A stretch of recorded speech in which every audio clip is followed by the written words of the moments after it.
Even as a teenager, Angus Robertson Sinclair was a sexual deviant. No woman or girl safe in his company. A psychiatrist report from the Times said that Sinclair would in fact not respond to psychotherapy, and the report clearly stated that he thought that this man would always be a danger to the community. He was obsessed by sex, and he was prepared to use violence to get it. In 2014, Scotland again came face to face with a monster. The question, how many women had he actually killed? Could anyone get inside the mind of a serial killer?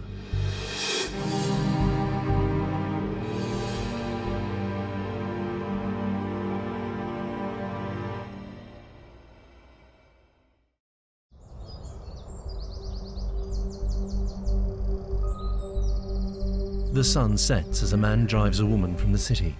When he gets to open countryside, he drags her, probably unconscious, into scrubland. Her name is Mary Gallagher, and what Angus Sinclair is about to do to her will remain secret for nearly 20 years. It is also the latest in a series of attacks on women and girls that he's mounted since he was a teenager. One day, the 16-year-old Angus Sinclair follows a little girl called Catherine Reilly. Just 7, she's from the neighbourhood. He asks her to go on an errand and then to return to his parents' flat. When she gets there, he will pounce. He lured this little girl back to his flat and he began his attack. The extraordinary part about all this is that there was a knock on the door while he was attacking her. Will he panic? Might the visitor save her life? The adolescent Angus answers the door. He'd bound her, he'd gagged her, and yet he was able to talk to somebody at the door calmly and to say, "Look, just come back when my mother's back." Equally calmly, Angus walks back upstairs, enters the room, and turns to the girl. This little girl must have been absolutely terrified, and yet he went back and continued. Catherine, just 7 and a family friend, was to suffer a pattern of merciless behaviour that Sinclair would repeat, decade after decade. It was incredibly early in his criminal history, but that modus operandi that became known as the Sinclair MO was already apparent. He bound, he gagged, he raped, and then he strangled with whatever was at hand. And in this case, it was a bicycle in a tube. Within half an hour of meeting the teenage Angus Sinclair, Catherine Reilly is dead. Throughout the grisly episode, Sinclair remains cool. He stays that way when questioned. One of the most, I think, chilling aspects of Sinclair was how cold and callous and composed he was. He actually phoned the police to say that there was the dead body of a little girl on the stairs of his apartment block. Now, he'd killed this little girl, but he called to report it, never confessed to it, and he was able to do this as calmly as he was reporting the most basic of things. He said that a wee girl had fallen down the stairs, but we know he must have thrown her down the stairs after killing her, which shows us that he had the composure, even at the age of 16, to make up a story of this kind and deliver it to the police. Police and psychiatrists already knew about the young, menacing Angus Sinclair. He'd committed what was then known under Scottish law as lewd and libidinous acts against an 8-year-old girl, so he was very well known to the authorities by the time he killed Catherine. Angus was calm when police began to question him about Catherine's death. He was not going to confess easily. Police began to suspect Sinclair. They began to poke holes in its story. It was clear that she'd been strangled, and it was clear that she'd been raped. She had not died just falling down the stairs. This is a big moment in the story of Angus Sinclair. Police could prove that Catherine had not died from a fall, as Sinclair had reported. She'd clearly been strangled. But how could they prove it was Sinclair? Without a confession, he might get away with the rape and murder of little Catherine. What drove this young man? Hayley Quivinyami Smith is a forensic artist tasked with providing images of people based on scanned evidence. She offers a more human interpretation than a simple mugshot, one taken in different times. Interviews were not recorded in those days, so a great deal of pressure could be brought upon a suspect, and quite possibly they tried a great deal to get a confession out of Sinclair, but in this case it was not effective. He stuck to his story. What follows was a scene which would be repeated throughout the life of Sinclair, a showdown between interrogator and killer. Sinclair was so in control. This was the 60s in Glasgow. We're not talking about police interrogation being necessarily gentle or quiet. These people were professionals. They would have gone on him hard. He wouldn't budge from that story. They poked holes in what he said. They pointed out where she'd been found at the bottom of the stairs. They pointed out the evidence of the way she died. He wouldn't move. He wouldn't change his story. He kept his cool and he refused to confess. He did not say a thing. Detectives were amazed at the young Sinclair's ability to stonewall, to give nothing away, and so they turned to Angus's older brother, John. He was no stranger to rebuking the younger Angus. The boy's father had left the family years earlier, so John had been forced to play the father figure role. From what anybody can tell, John was the only person that had power over his brother Angus, but there was absolutely no love lost between those two men. In actual fact, John, to this day, hasn't told his grandchildren that Angus is even related to them. Police looked to John to get Angus to confess. John described his brother as cold, emotionless, as a wee boy who showed absolutely nothing. He always had said and maintained that he was a bad sort, this kid. He was more than willing to help the police when they really needed that confession for the 1961 killing. He was there and he helped them. John was allowed into the interview room, and he pushed Angus to confess if indeed he had done it. And he might have expected his brother to break down in tears or at least show some kind of emotion, but he did not. He resisted all attempts to persuade him to confess. If you have done this, it is wrong and you must confess. This is probably where he's more likely to listen, more likely to take heed than with anyone else in his life. And then, calm as you like, he confessed. He said, "Yes, I did it."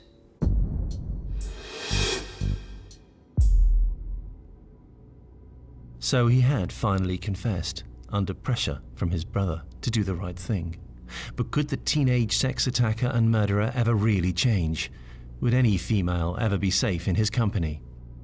The original psychiatrist report actually states that this man will be a threat to society, will be a danger, and I quote, from now onwards. There's no time scale. They're basically saying that this person, there's nothing you can do about it. It was unequivocal in the psychiatrist report. Sinclair was convicted of the murder of Catherine Reilly and given 10 years in prison. The sentence was a reflection of his age. At 16, he was considered legally a child himself. However, he had become a very dangerous individual, and with parole, he might be back on the streets before too long. What could you do? He was a 16-year-old boy. You can hardly lock him up and throw away the key. It was inevitable that Angus Robertson Sinclair would one day be released, still obsessed by sex, still capable of killing, and still young and strong enough to overpower a woman if he wanted to. Who would be his next victim?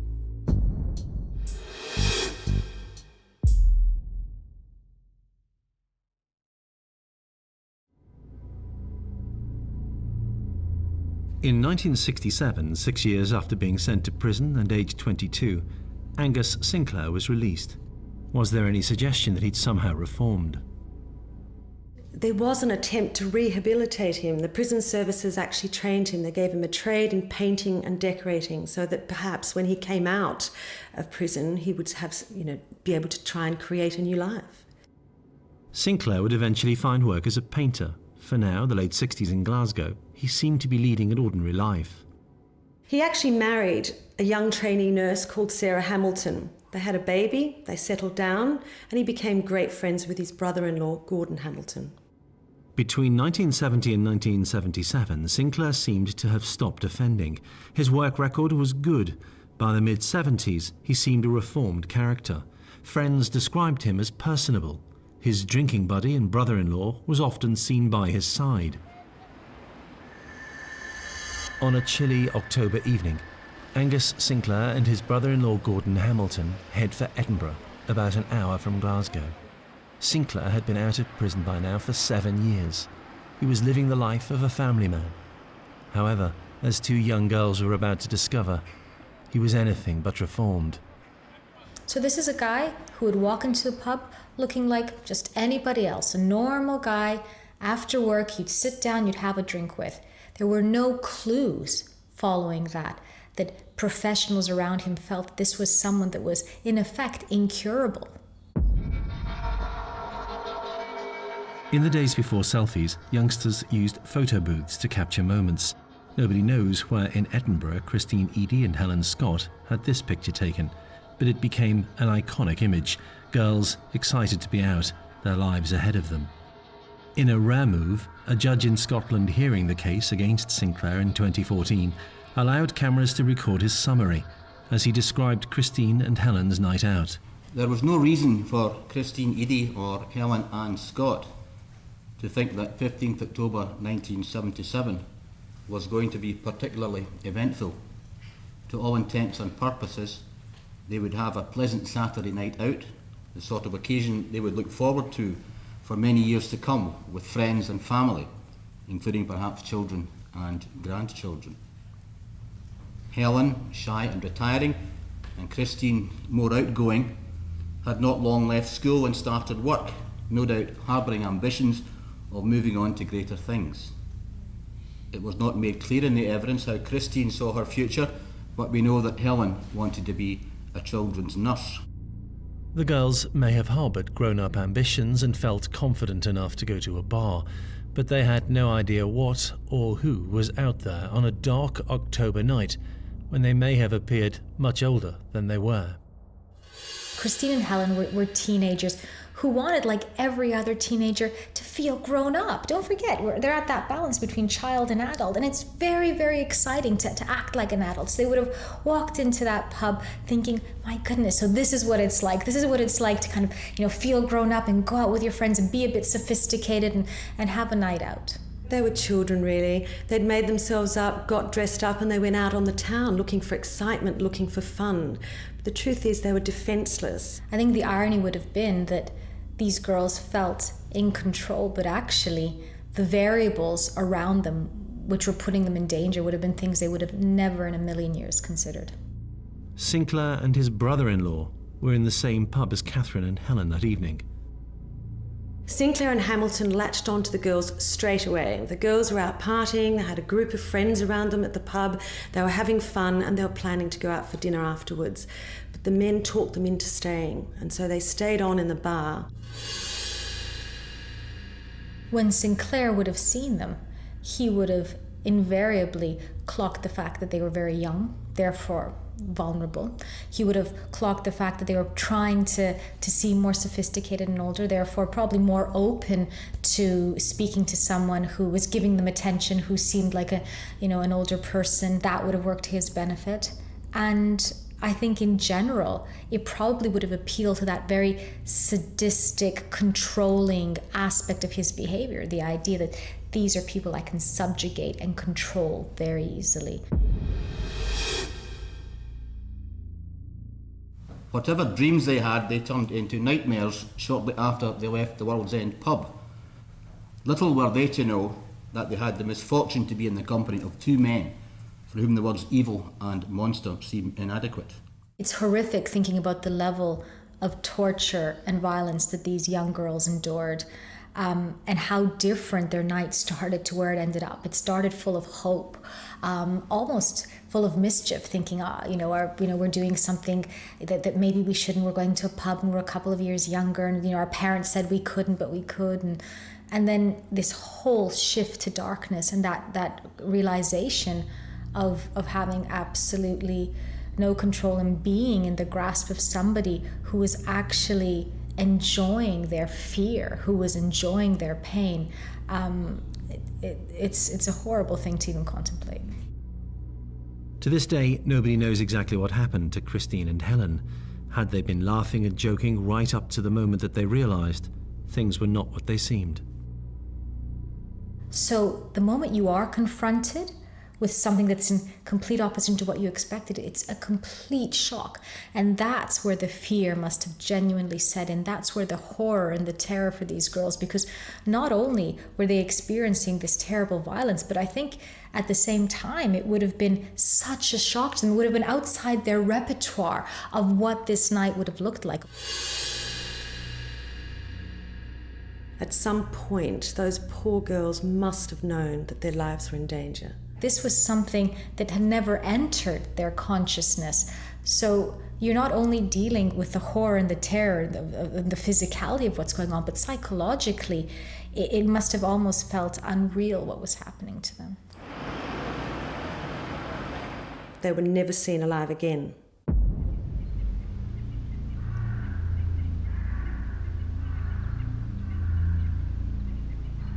The bodies were found on desolate fields, miles apart, in the East Lothian area of Scotland. Both were naked. They had been bound and gagged, raped and strangled.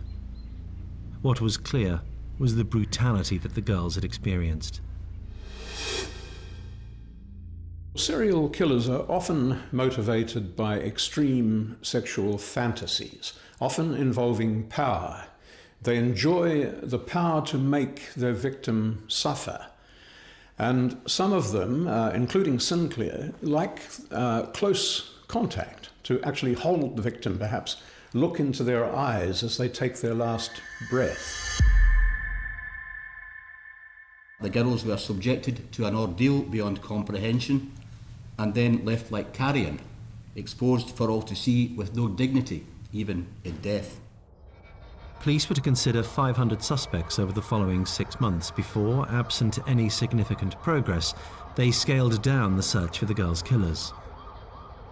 It was a difficult time for detectives. They had no DNA profiling, they had no security cameras.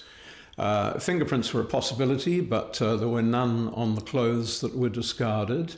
They had eyewitness statements to the effect that the girls had left the pub with 2 men, but their descriptions of the men were not especially helpful.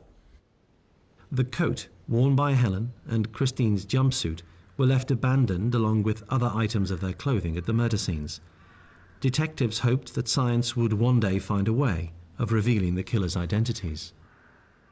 Angus Sinclair was actually considered as a suspect, but he was based in Glasgow. He appeared to have an alibi, and although he had killed before, it was when he was a teenager, and by now he was apparently reformed and a family man, and so he slipped through the net. Detectives dismissed him as a probable suspect. Sinclair was married, but with a wife who apparently knew nothing of what her husband was doing when out at night. She loyally stays at home, watches TV, waits up late. Angus is just out with her brother, but she has no way of knowing the full story. What was going on inside the mind of Angus Robertson Sinclair? Sinclair was a meticulous planner. He had demonstrated that all those years ago with the little girl that supposedly fell down the stairs. And it's probable that before he abducted the 2 girls at the World's End pub, he knew exactly where he was going to go with them and what he was going to do. He was clever enough to formulate a plan and carry it through without being detected. Angus Sinclair was on the loose, not suspected of having committed any crime, yet showing all the hallmarks of becoming a serial killer.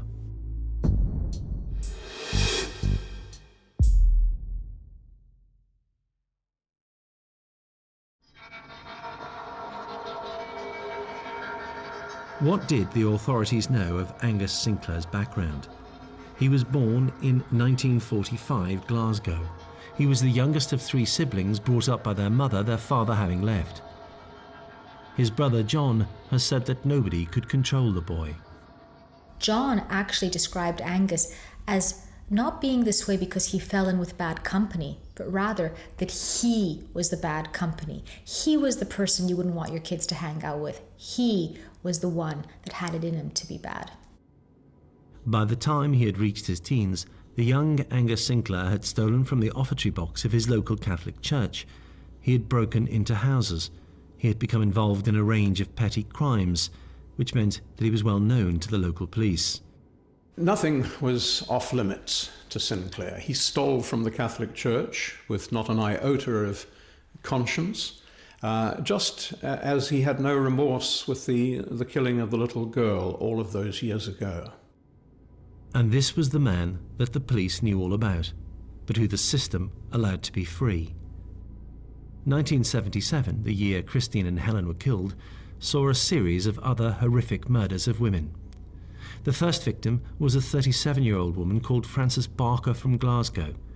In June of 77, she was abducted, raped, bound around the hands and feet, and then strangled using a ligature made from her own clothes. The first victim, Frances Barker, lived on a road where Sinclair had also lived. So you have a man known to be a killer, known to be obsessed with sex, and known to have lived in the same road as a woman who had been raped and murdered. But the police seem not to have suspected that Sinclair was involved. Instead, they arrested another man, lorry driver Thomas Ross Young. There's no doubt this was a very, very bad man. And the evidence did suggest that that was the man who had killed Frances Barker. Strands of Frances Barker's hair were found in the cab of the lorry. And then he told the police that in fact he suffered blackouts. He couldn't remember anything in retrospect. And then to add to the evidence, items of Frances Barker, things that had belonged to her, were found in Thomas Young's house. In 1977, it really did look as though the police had got their man. Young was tried and convicted of a range of offences, including the murder of Frances Barker. He was sentenced to life. Angus Sinclair was not a suspect, but Thomas Young never admitted killing Frances Barker. Young spent 37 years in prison, denying that he was the killer. He protested his innocence until the day that he died. The conviction of Young for the murder of Frances Barker remains hugely contested in Scotland. Many, including some in the police force, believe that Young was innocent. His arrest left a man on the streets who would be free to kill. Angus Sinclair. 7 weeks after the murder of Frances Barker, a 20-year-old Anna Kenny, also from Glasgow, disappeared. It would be another 18 months before her body was discovered on land near to where Sinclair had spent his honeymoon. She had been raped and strangled before her body was dumped in remote countryside. And then a further 6 weeks passed before the discovery of another Glasgow woman's body, Hilda Macaulay, again discovered in a remote area, again a victim raped and murdered.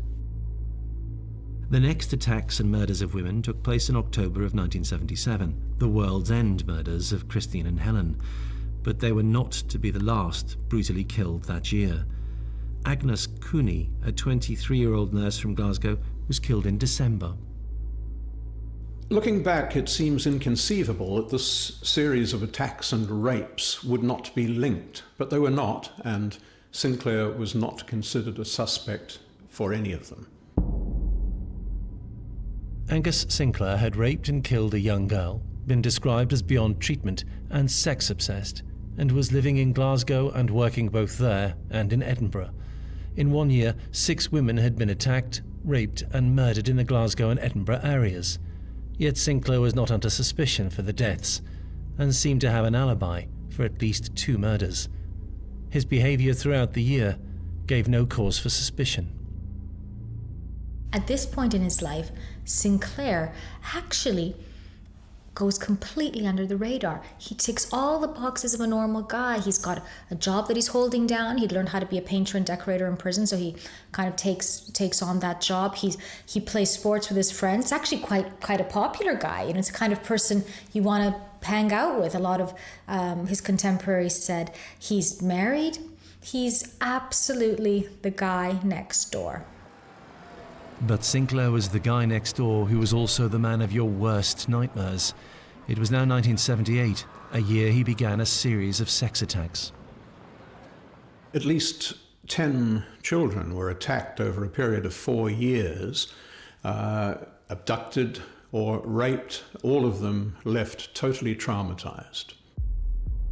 There were plenty in Scotland who thought they had a serial attacker on their hands, one who showed no mercy to his victims. But again, Sinclair went about his daily business without any outward sign of stress or guilt. 2 girls attacked during this time managed to escape. One would later describe her ordeal at the hands of her attacker. He had lured her into a tenement. What is interesting about how this woman reported her experience of being attacked as a child is that it appeared to have Sinclair's mode of operation, that one-on-one relationship. He asked her to do him a favour. He said, could you please deliver some change back to a flat that he pointed out to her? And remember that this had happened also with Catherine. He'd asked her to come back to his mother's flat after running an errand. But when she reached the flat, her attacker pounced, holding a knife to her throat and telling her to do exactly what he said. This little girl managed to escape, but it was remarkable because the pattern of what happened was exactly the same as what had happened to Catherine Reilly. Eventually, police and prosecutors were able to arrest Sinclair. One of his victims had noticed that her attacker had specks of paint in his hair, and police arrested the painter and decorator Sinclair.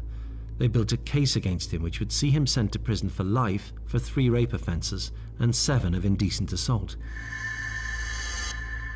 But before that happened in 1978, Sinclair had met 17-year-old Mary Gallagher in Glasgow. He hadn't known her before coming across her in a pub in the city. Nobody notices him when he's talking to her. Nobody sees him tracking her every move. That night, she doesn't make it home. She simply disappears. Had Mary Gallagher become the latest victim of Angus Sinclair, serial killer?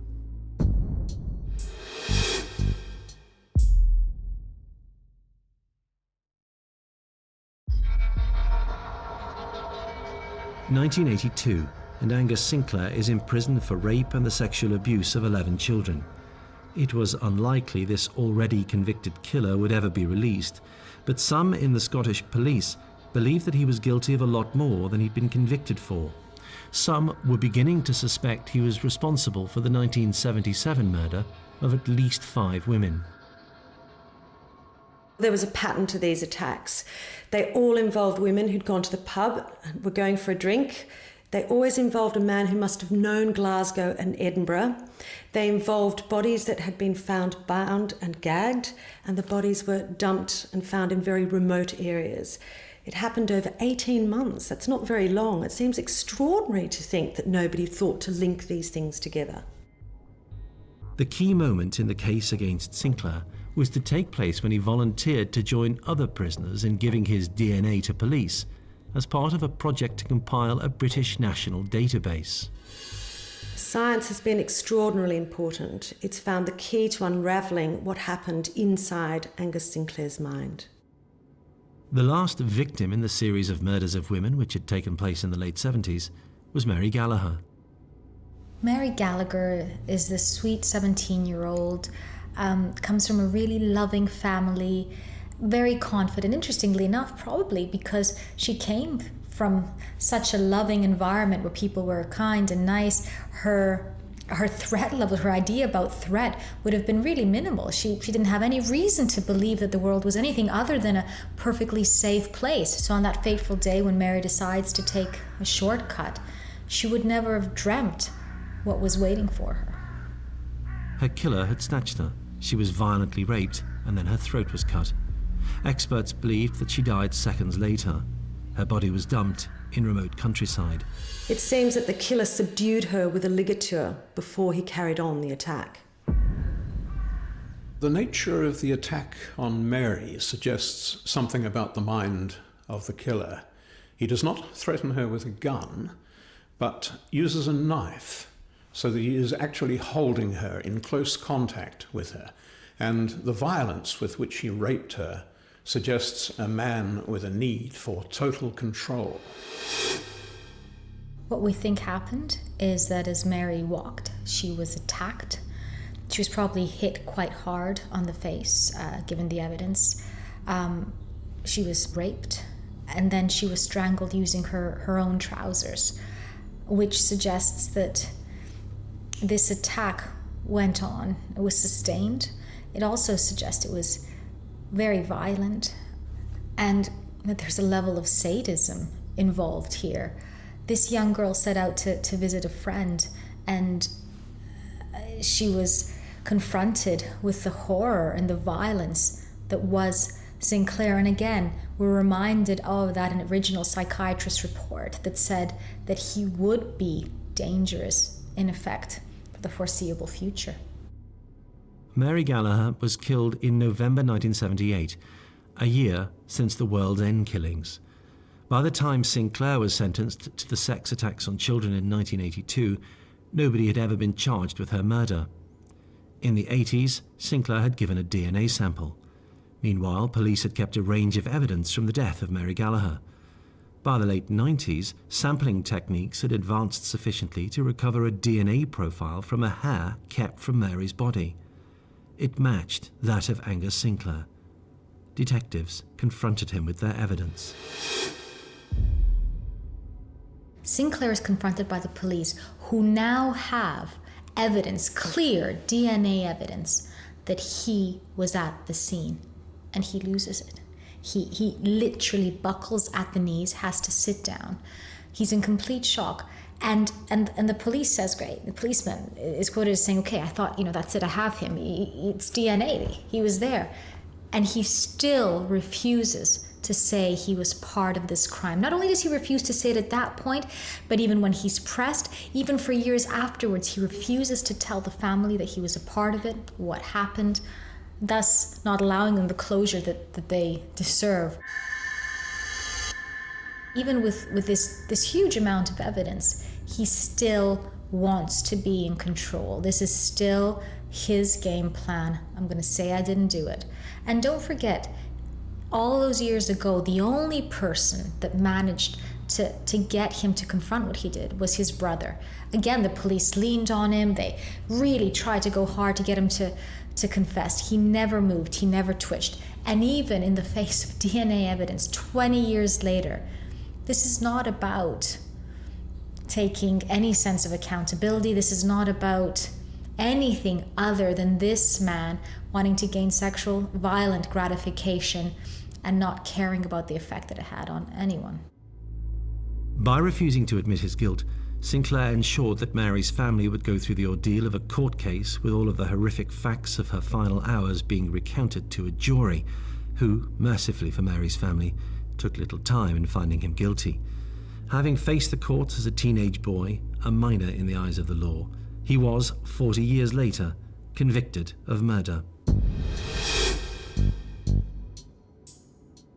The original psychiatrist had said all along that there was nothing that could be done to treat Sinclair medically, to change him from the dangerous, sex-obsessed, violent person that he was. And that psychiatrist was proved all too tragically right with respect to the murder of Mary Gallagher. The key question: was Sinclair also responsible for the series of other rapes and murders in Scotland in the late 1970s? Damagingly, none of the evidence in the murders of Francis Barker, Hilda Macaulay, Agnes Cooney or Anna Kenny had been kept, but the evidence in the deaths of Christine Eadie and Helen Scott had. He now knows, by virtue of the fact that the police have his DNA evidence, that he will be linked to other crimes. So does he own up and say, do you know what, this is what happened? No, not a chance. Sinclair was already in jail for life for sexually assaulting children and for murder, but he may have harboured in the back of his mind an idea that one day, however old, he might get parole, and so he was unhelpful in confessing to any of the other crimes that had occurred in the 70s. Helen Scott had worn a coat on that chilly night. It was found abandoned next to her body. On it, stains, which a quarter of a century later would yield enough of a DNA sample to link her death to Angus Robertson Sinclair. In the end, DNA was discovered, his and his brother-in-law's, and so science was able to prove that they were at the scene of the attack. You think of how many families whose actions will have irrevocably affected, destroyed in many ways. And does he confess? Absolutely not. Now, why is this? Is it a last semblance of control? Is it that last bit of control? Is he getting a high off of knowing that he's still causing pain? If this person, as psychiatrists described, was in fact sadistic, sadism comes in many different forms. It's not just physical, it can be psychological. So the idea that someone else is still in pain because of what I'm doing, years later, miles away, would have still made him feel good. Perhaps that was why. In the end, not only does Sinclair deny the murders, but he accuses the girls of consenting to sex. Effectively, he wanted to pin it onto his brother-in-law, who was dead. One of the most telling aspects of his personality and this narcissistic nature of him being able to control everyone and him being smarter than everyone was when he was confronted with the DNA evidence of the World's End murders.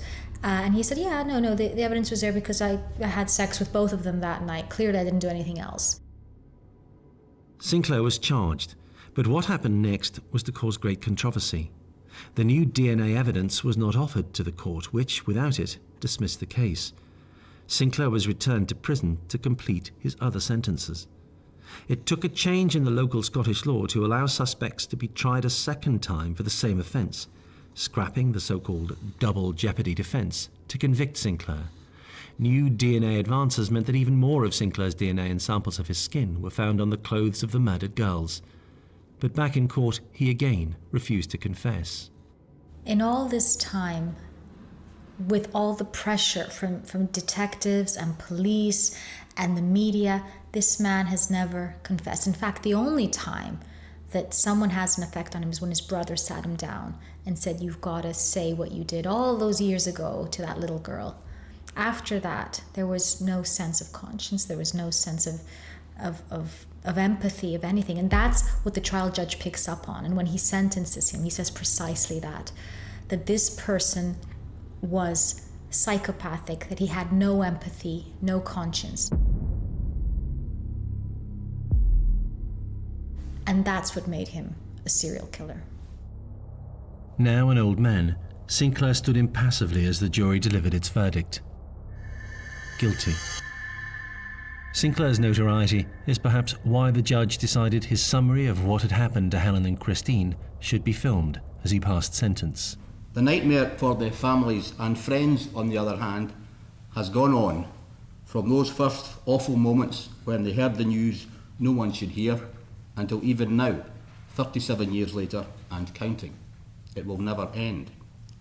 No one who saw the evidence of Helen's father, sisters and boyfriend and Christine's mother could fail to have been moved by it.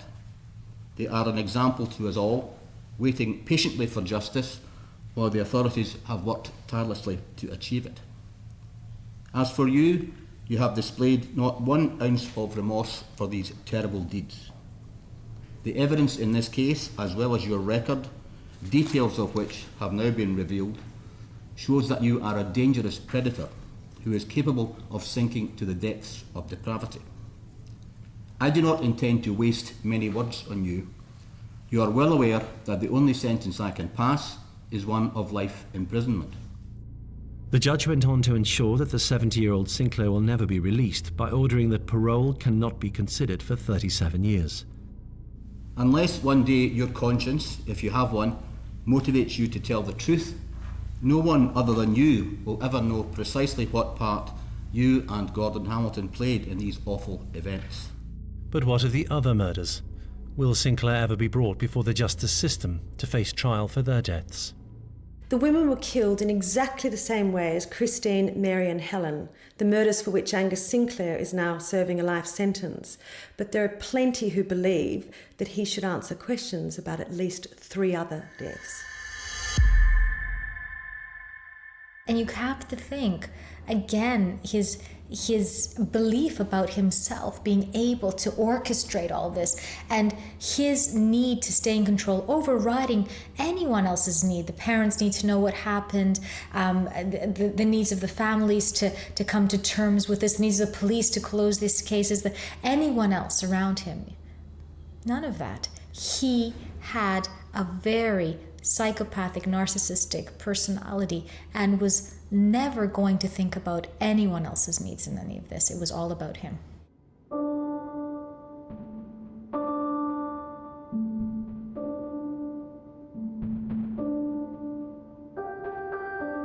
Angus Robertson Sinclair has been convicted of killing 4 women along with a series of sex crimes.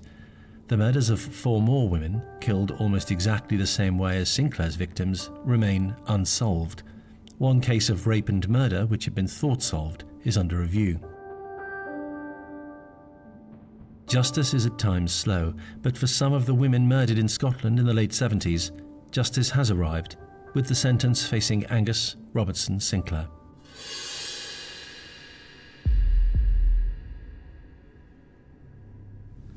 For them at least, the nightmare is over, and if they were not resting in peace before today, I hope that they are now.